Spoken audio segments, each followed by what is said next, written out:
السلام عليكم ورحمة الله وبركاته. كسو دوادا برنامجكيني حسوس قردختر إذين قرطو إذين ديارسو دكتور باق بوبال عن دريميا إنان كنو لهي الدون كليجي قرح ديدو ومئيكا قرح دودا دي حيقنا لما مدأها دي حودا هودا النفسانيا ويكدا وانتهي هودودا وددا مريانا ومئيكا ودوينك فربضان أي مريان هن وين يريوين بان ليهي أو بدك وين إندهيقو مركز حاجة سري إيغان وحاجة هوسي ما إيغو إيكا ريادودو مدافسانا gaari cusub ay soo iibsanayaan ama xaflad ay tagayaan ama meel ay u dhoofayaan waqtigayga anigu secondka ayaan ku xisaabtamaa jadwalkayguna markasta uu buuxaa yakuna qiimaha waqtiga ma garanayaan fikirkaygu waa gaar sidan markasta aan gaar uga ahay markasta kaligayban ahay sidaas ayay ku bilaabtay farax waraaqda ii soo dirtay farax waxa weeyaan inan dhigata jaamacadda caafimaadka dal ka mida dalalka carabta ku yaala waa inan aad u xariifado markasta waxay gashaa kaalinta koobaad jaamacadda hamigeedu nolosha waxa weeyaan inay hesho dawo lagu daweynayo cudurka kansarka hamigeedu waxa weeyaan inay cilmigeeda ay dad fara badan noloshooda ay beddesho oo adduunka ay wax ku soo kordhiso laakiin mushkiladeedu waxa weeyaan inay xariifad tahay oo markasta kaalinta koobaad ay gasho taas baa ugu wacan in ardaydii ay la culloobeen oo aanay la hadlin oo ay ka fogaadaan waxa lagula culloobay maskaxdeeda sarraysa iyo dadaalkeeda mushkiladeedu waxa weeyaan inay ku adag tahay diinteeda iyo xijaabkeeda mushkiladeedu waxa weeyaan inaanay sida ardayda kale aanay dan uga gelin xarago iyo dhar iyo cadar iyo wax la iibsanayo mushkiladeeda koobaad nolosha waxa weeyaan inaan cidno horta aanay jeclayn jaamacadda ama aanan lala saaxiibin oo markasta waana laga hinaasa mushkiladeedu waxa weeyaan inay garanayso waxay doonayso iyo hadafkay doonayso nolosha inay u dadaalayso oo subax kasta daraadda hadafka ay u kacdo mushkiladeedu waxa weeyaan inuu fikirkeedu iyo diinteedu iyo mabda'eedu iyo caadaadkeeda iyo dhaqankeedu inuu dadka kale ka duwan yahay mushkiladeedu waxa weeyaan waxay igu tidhi sidan u ilaalin karaa fikirkayga iyo diintayda iyo riyadayda weyn anigoo ku dhex nool dad aana diin lahayn dhaqanna lahayn hadafna lahayn sidee baanan sidooda aanan u noqonaynin waxaan ka baqay inaan isbeddelo aniyo kow ekaado xalqadan waxay u gaar tahay qof kastoo lagu tuhmaayo waali oo taasuna ay ugu wacantay fikirkiisa ka duwan dadka xalqadan waxay u gaar tahay qof kastoo naftiisa aaminay iyo awooddiisa dhabta ah xalqadan waxay u gaartay qof kastoo u dagaalamaya riyadiisa iyo hadafkiisa nolosha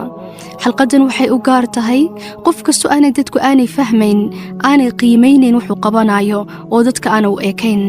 xalqadan waxay gaar u tahay qof kastoo la niyad jebinayo oo adduunkao dhan uu ka soo hortaagan yahay isagoo dadaalaya iyo qof kastoo isku dayaya inuu nadiif ahaado oo aanu iskagoobin isagoo ku dhex nool dad uskaga xalqadan waxay gaar u tahay qof kasta oo dadka kaga duwan fikirkiisa iyo diintiisa farax waxaan ugu jawaabay idinkana maanta aan idinku odhanayaa noqda sida zayd farax waxay igu tidhi oo zayd waayo zayd waxa weeyaan zayd binu camru binu nufayl wuxuu ka mid yahay quraysh wuxuu noolaa waqtigii nebi moxamed sala allahu calayhi wasalam laakiin muu soo gaadhin xilligii uu nebi moxamed sala allahu calayhi wasalam uu waxyigu ku soo degay uu nebi u noqday 5 sannadood ka hor ayuu dhintay intaanu nebi moxamed aanu waxyigu ku soo degin oo aanu nebi noqonin zayd bin camru binu nufayl wuxuu ku dhex noolaa bulsho uskaga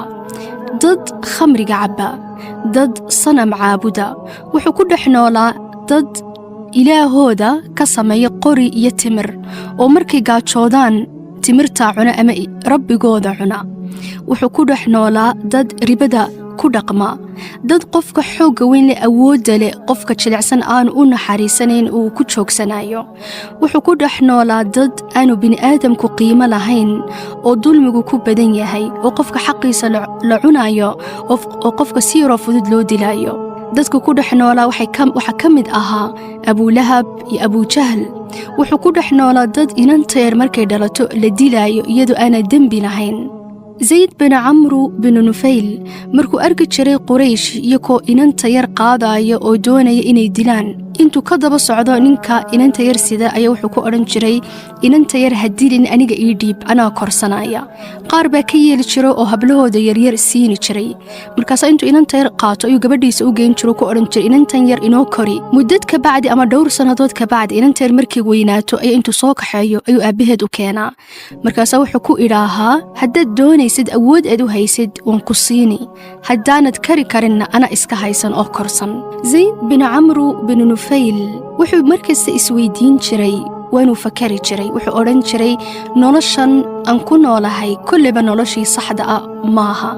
maxaa laynoo abuuray yaa ina abuuray maxaan noloshan aan u nimi hadafka noloshan aan u nimi waa maxay wuxuu odhan jiray khalad baa jira wax khalada baa jira noloshu inay sidan u ekaato maaha oo dulmigan farbadan uu jiro macquul maaha inaan caabudno qori ama sanam laga sameeyey timir kolleyba ilaah ina abuuray baa jira oo xoog weyn oo adduunkan abuuray oo naftan inugu beeray wuxuu go'aansaday inuu baadho xaqiiqadii iyo runtii inuu baadho iyo diintii saxda inuu baadho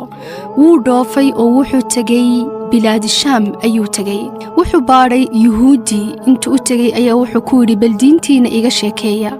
maxaa caabudaan sidaa wuxuu caabudaan markuu muddad la joogo diintooda u arko ayuu hortana wuxuu ku idhaahaa waxaan doonayaa diintiin inaan galo aan yuhuudi noqdo ee sidan yuhuudi u noqon karaa markaasay ugu jawaabi jireen haddaad doonaysid diinta yuhuudi inaad gashid waa inaad nala xamishid oo aad qayb ka qaadatid culayska cadhada ilaahay markaasuu wuxuu ku odhan jiray cadhada ilaahay waanigu waxaan ka baxsanayaaba waa cadhada ilaahay ee sidan cadhadiisa aan qayb aan uga qaadanaya hortana diintoodu kuma qanaco markuu arko siday u caabudayaan iyo siday u hadlayaan wuu iskaga tagay markaasaa wuxuu u tegey qolo kristiyan ah oo diintii nebi ciise caabudaya markaasaa intuu u tago wuxuu ku odhan jiray bal diintana caabudaysaan iiga sheekeeya oo ii sharixa markay uga sheekeeyaan ay u sharaxaan ayuu wuxuu ku odhanayaa haddaba waxaan doonaya inaan diintiina galo aan kristiyan noqdo ee sidan diintiina u geli karaa markaase waxay ugu jawaabeen ay ku idhaaheen haddaad doonaysid inaad kristiyan noqoto aad diinteeda aad gashid waa inaad qayb ka qaadatid lacnadda ilaahay markaasuu ugu jawaabay wuu ku idhi sidan lacnada ilaahay aan qayb uga qaadanaya ama lacnada ilaahay iigu soo degaysa waxaan ka baxsanayaa andhoofkaasoo dhan aan u soo marayay safarkaas inaan lacnada ilaahay aan ka ordo markaasuu wuxuu ku idhaa haddaba ma jiro diin aan ahayn diintiina idinka markaasa waxay ku idhaaheen waxaa jirta diin la idhaaho xanafiyadda diintaas waxay ahayd diintii nebi ibraahim wuxuu caabudi jiray ilaahay cidna lamuu wadaagi jirin nebi ibraahim wuxuu manuu ahayn yuhuudi manuu ahayn kristiyan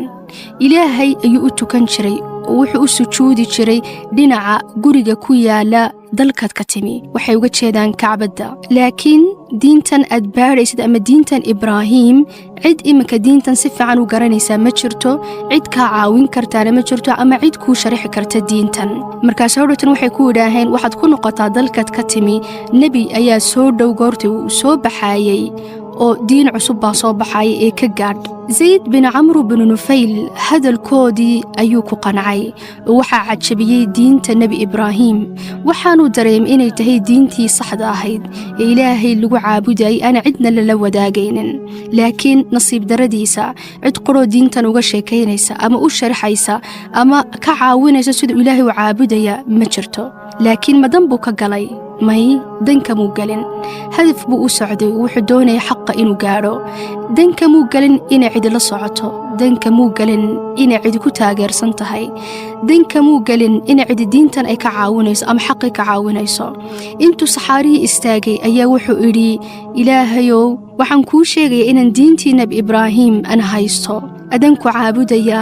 cidna kulama wadaagayo ilaahay haddana ogahay dariiqadaad ugu jeceshay in lagugu caabudo waan kugu caabudi lahaa laakiin ma ogi waxa quraan samayn karaa waxa weeyaan inaan kuu sujuudo markaas isagu awrkiisa dul fadhay ayuu ku sujuudi jiray Zayd bin Amr bin Nufayl wuxuu ku soo noqonayaa Quraysh isagoo isbedelay oo xaqi gartay xalku xaqu uu yahay oo ilaahay caabudaya taas waxay ugu wacnayd in markii hore iyo dadku ay nacbaayeen in laga sii fogaado oo la nacbaado cidi ma jecla cidi lama hadasho cidi ma raacdo cidi lama fadhiisato asxaab dhiirinaysana ma laha laakiin qofka ilaahay helay buxuu waayay qofka ilaahay waayayna buxuu helay markuu ku soo noqday Quraysh ayaa maalinka cadceed uu eegi jiray markuu arko cadceedo dhacaysa ayaa intuu kacbada eego ayuu sujuudi jiray markaasuu wuxuu oran jiray ilaahaygu waa ilaahay Ibraahim diinteeduna waa diintii Ibraahim Asmaa bint Abi Bakr ayaa ka sheekeynaysa waxay tiri marban arkay Zayd bin Amr isagoo taagan oo dhabarkiisii ku tiiriyay kacbada markaasuu wuxuu iri Quraysh oo dhageysta maanta kaligoon baa jiro qof caabudaya ilaahay oo diintii Ibraahim raacsan waxaan idin sheegayaa inuu ilaahaygu ilaahay Ibraahim yahay diinteeduna diintii Ibraahim ay tahay صحيح Bukhari wuxuu sheegayaa xadiis baa jira ka sheekeynaya Zayd bin Amr bin Nufayl wuxuu ku leeyahay marba Zayd bin Amr isagoo meel fadhiya ayaa neefaf inta la qalay baa la soo hordhigay Zayd bin Amr bin Nufayl wuu diiday cuntada inuu ka cuno markaas wuxuu dadkii ku iri anigu ma cunaayo neefafkan ku gowracdeen ama ku qasheen sanamka caabudayseen neefaf la qalay oo aan bisinka loo qabanin oo bismillah ana la oran sida neefka ugu qalaysaan sanam isagu ilaahay uu dhirtu cunaayo idin beeray biyuhu cabayeen cirkaydin ka soo dhigay anigu ilaahayun ban caabudaa waxa bisinka loo qabtay ayun ban cunaa Zayd bin Amr bin Nufayl intaanu dhimanin inan buu lahaa la ilaaho Saciid bin Zayd intuu u yeedhay wuxuu ku iri waxaad ogaata inaan kuleyba aanan noolaanin aanan ka gaarin nabiga soo baxaya nabiga soo baxay waqtigiisuna uu dhow yahay haddaad gaadhid ka gaadh oo u hiili oo diintiisa raac ilaahay waxaan ka baryay inaanad inankayga Saciid aanad khayrka iyo wanaagaas aanad u diidin Zayd bin Amr bin Nufayl wuu dhintay inankiisa Saciid bin Zayd diinta islaamta wuu gaaray oo uu muslimay wuxuu dadkii ugu horeeyay diinta islaamka galay buu ahaa waxaanu kamid yahay 10 qof nabi Muhammad sallallahu alayhi wasallam ugu bushaareeyay jannada maalinba intuu nabi Muhammad sallallahu alayhi wasallam uu wuxuu ku iri ya rasuulallah waxaad ii sheegtaa xaaladda aabahay ma jannadu ku jira mise naartu galay nabi Muhammad sallallahu alayhi wasallam intuu qosray buu ku iri ma ogtay aabaha yawm alqiyaama wuxuu soo baxaya isagoo keligii shacab dhana isagoo keligii ummad u dhaxaysa nabi Ciisa iyo aniga sababtan waxa weeyaan ilaahay buu aaminay marka ilaahay yawm alqiyaama wuxuu soo saaray isagoo keligii ummad ama isagoo keligii shacab dhan xadiis kale nabi Muhammad sallallahu alayhi wasallam Zayd bin Amr bin Nufayl uu ka sheegay wuxuu iri waxaan jannada ku arkay Zayd bin Amr isagoo laba beerood waaweyn kule markalena nabi Muhammad sallallahu alayhi wasallam waxa laga waraystay Zayd bin Amr wuxuu ugu jawaabo ku iri ilaahay ha u naxariiso dambigiisa ha dhaafo wuxuu ku dhintay diintii Ibraahim